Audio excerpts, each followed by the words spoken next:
ज्या घरामध्ये आधीच दुःख आहे त्या घरात आपल्या वागण्याने दुःख आणखीन वाढवण्याची कला खूप कमी लोकांमध्ये असते. हो ना वंस?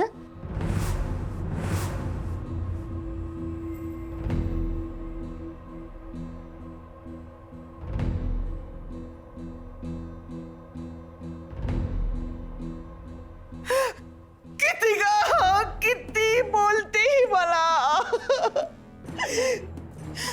दुःख संपवायला आले होते ग मी या घरात. वैसं नका हो मनाला लावून घेऊ तुम्ही. अगं ते नाही ना जमत मला. तरी पण शांत व्हा. बरं ठीक आहे. आर्या तू काळजी करू नकोस हा. मी आहे ना. हा मी सगळं सांभाळेन. आलेच मी माझ्या दादाला भेटून.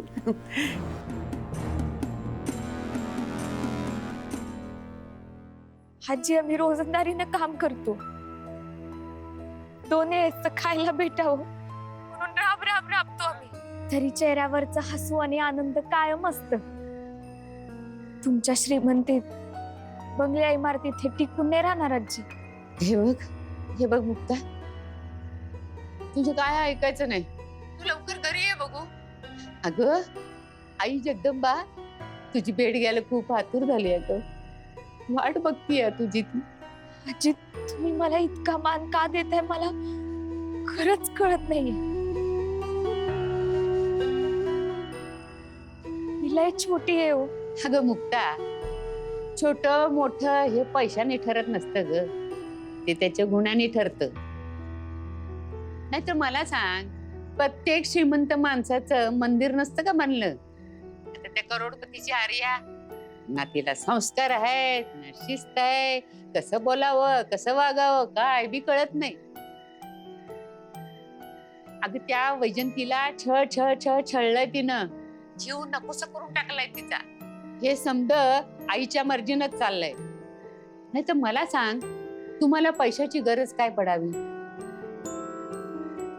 तुझ्या वडिलांना बरं वाटत नाही म्हणून त्यांच्या संगत तू घरात यावी, तुझ्या हातून संबळ वाजावा आणि ते बघून आमचा सारंग पिरमात पडावा.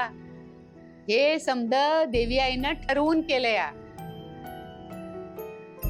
तिची मर्जी मोडू नगस. आजी तुम्ही माझं ऐकून तरी. ते काय बी ऐकायचं नाही मला.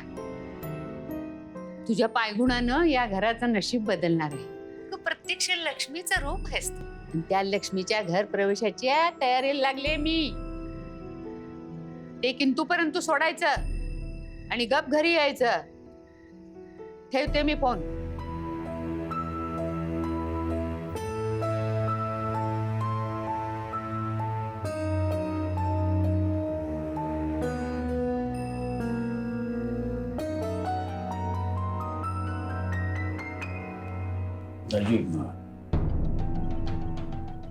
दाजी, इथे जे काही घडलं ते ऐकून राहावलं नाही.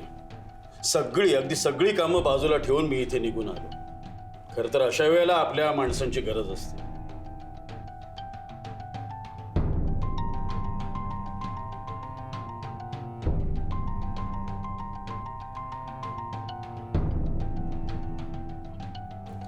जया, मामांचा आज मूड दिसत नाहीये, नाहीतर पाया पडल्यानंतर लगेच 500 रुपये द्यायचे. जया अगं आता तशी वेळ नाहीये. हा ठीक आहे घे. थँक्यू मामा.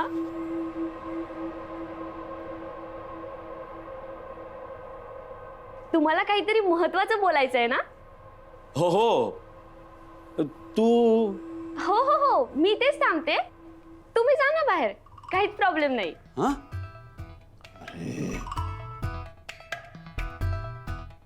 अरे हिला कुठं कसं वागावं बोलावं काही शिकवलं नाहीत का रे तुम्ही? हिचा बुद्ध्यांक वाढवण्यासाठी काही प्रयत्न नाही केला? एक मिनिट, प्रयत्नावरून ना मला एक किस्सा आठवलाय. सांगू का? सांगतेच. मी आत्ताच ना मॉपेड चालवायला शिकली आहे आणि ना मी रस्त्यावरून चालणाऱ्या एका माणसाला ना ठोकलं. मी काकांना म्हटलं सॉरी, मी आत्ताच शिकली आहे. तर ते मला म्हणतात नीट येईपर्यंत रस्त्यावर येऊ नको.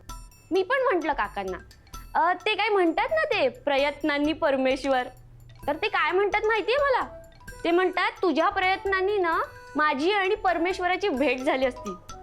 मला काय भारी वाटलं माहितीये, माझ्यामुळे परमेश्वराची कोणाची तरी भेट होणार होती. जया गप्प बस. अरे म्हणून सांगत होतो, एका मुलीवर थांबू नका, प्रयत्न चालू ठेवा. मुलगा व्हायला हवा, बुद्धी असलेला. हो दाजी, पण तसे प्रयत्न केले होते. पप्पा, तुमच्याकडे पण प्रयत्नावर किस्सा आहे का? सांगा ना. अरे हिला समजत कसं नाही? जया, अगं दोन मोठी माणसं बोलत असताना आपण तिथे थांबायचं नसतं, बाहेर जायचं असतं. बाहेर जा. अच्छा, मी बाहेर जाऊ का? कूल, काहीच प्रॉब्लेम नाहीये. तोपर्यंत मी माझे रील्स बघते. 371 फॉलोअर्स झाले. या मंथ एंड पर्यंत ना 500 फॉलोअर्स होतील. दाजी, अहो म्हणजे तिला अजून कुठे काय कसं बोलावं ना माहीत नाहीये. तशी लहानच आहे होती. आधीच एकतर तुम्ही परेशान आणि ह्या मुलीची बडबड. साखरपुड्यात घडलेला प्रकार मला समजला आणि मी माझ्या सगळ्या कामगारांना 4 दिवस सुट्टी देऊन टाकली आणि तडक इथे निघून आलो. अरे पण एवढ्या कारणासाठी 4 दिवस धंदा बंद करण्याची काय गरज आहे? अहो दाजी, फक्त सांत्वन करायचं असतं तर 4 तास पुरे होते. पण आम्ही फक्त सांत्वन करायला आलो नाहीये, तर हा प्रॉब्लेम मुळासकट संपवून टाकण्यासाठी आम्ही इथे आलो आहे. अच्छा, तुम्हाला या अडचणीतून सोडवल्याशिवाय मी इथून जाणार नाही. नवरात्रात वेळ काढून नाही आलात? हा? नवरात्रात वेळ काढून आला नाही? लोड, कामाचा खूप लोड होता ना. ठीक आहे, पण आता या अशा प्रसंगाच्या वेळी स्वतःहून आलायत, बरं वाटलं. अहो, आपल्या माणसाच्या आनंदात नाही गेलात तरी चालेल, पण वाईट काळात त्यांच्यासाठी उभं नाही राहिलात तर ते नातं काय कामाचं दाजी?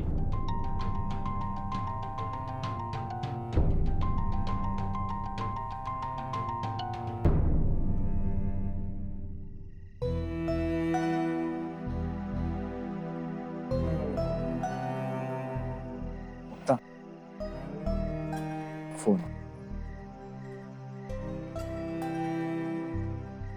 येतो मी.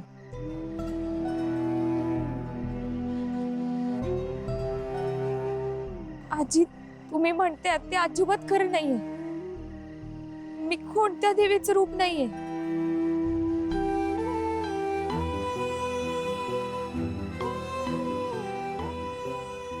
असं असतं माझ्या वडिलांचं आणि भावंडांचं नशीबच पालटलं असतं.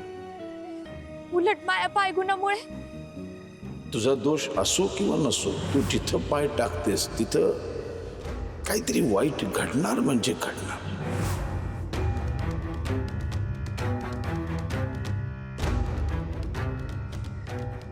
माझ्या पायगुणामुळे नगरकर घडलंय जाईल. ज्यांचं मायावर एवढं प्रेम आहे, त्यांच्या आयुष्यात माझ्या पायगुणामुळे वाईट साईट घडायला बसले. मला त्यांचं दुःखाचं कारण व्हायचं नाहीये. आजी, मी तुमच्या काय कोणाच्याच लायकीची व्हायची नाहीये.